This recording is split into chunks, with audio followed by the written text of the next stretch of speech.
রাজ্য জুড়ে, সেখানে দেখা যাচ্ছে মমতা বন্দ্যোপাধ্যায়ের ছবি একটাই ছবি, 60% টাকা ভারত সরকার। যত মেডিকেল কলেজ হয়েছে নরেন্দ্র মোদীর জন্য হয়েছে। নরেন্দ্র মোদীজি আসার পরে পলিসি ছিল দেশের প্রত্যেকটা জেলায় একটা করে মেডিকেল কলেজ, প্রত্যেকটা জেলায় একটা করে মেডিকেল কলেজ হবে। সেখানেও ভারত সরকার 75 ভাগ টাকা দিয়েছেন, 25 ভাগ টাকা। এমনকি তামিলনাড়ুতেও প্রধানমন্ত্রী মুখ্যমন্ত্রী যৌথ উদ্বোধন করেছেন। এখানে যেখানে যেখানে যা ছিল সব নিজে উদ্বোধন করেছে।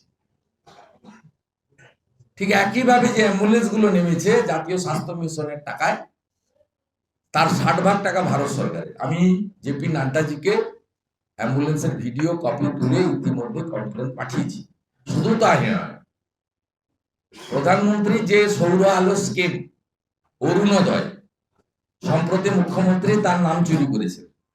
তিনি আলোশ্রী নাম দিয়ে সেই স্কিম চালাতে চেয়েছেন, আলোশ্রী নাম দিয়েছেন। অরুণোদয় এইভাবে প্রত্যেকটা ইস্যুতে আপনি দেখবেন জানুয়ারি মাসে কিছু বার্ধক্য ভাতা এবং উইডো পেনশন তিনি ডিক্লেয়ার করবেন, যেগুলো পড়ে আছে পেন্ডিং। সেগুলো কার টাকা? উনি বিডিওদের দিয়ে 4 বছর ধরে সার্ভে করেছেন যে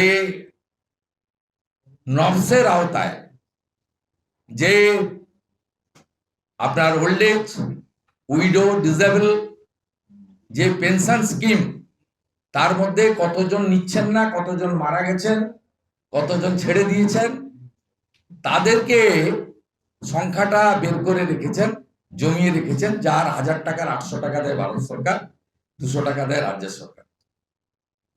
অটলজি চালু করেছিলেন আজ তার জন্ম জয়ন্তী। প্রথমে ছিল 400 টাকা, 100 টাকা রাজ্য দিত, 300 টাকা ভারত সরকার দিত। পরে বাড়তে বাড়তে ওটা 1000 হয়েছে। 800 টাকা দিল্লি থেকে আসে, ভারত সরকারের টাকা, নট বিজেপির টাকা। আর 200 টাকা পশ্চিমবঙ্গ সরকারের টাকা, নট তৃণমূলের টাকা। আমরা কখনো বলি না যেটা মোদিজির টাকা, এটা বিজেপির টাকা, আমরা বলি না, ওরা বলে।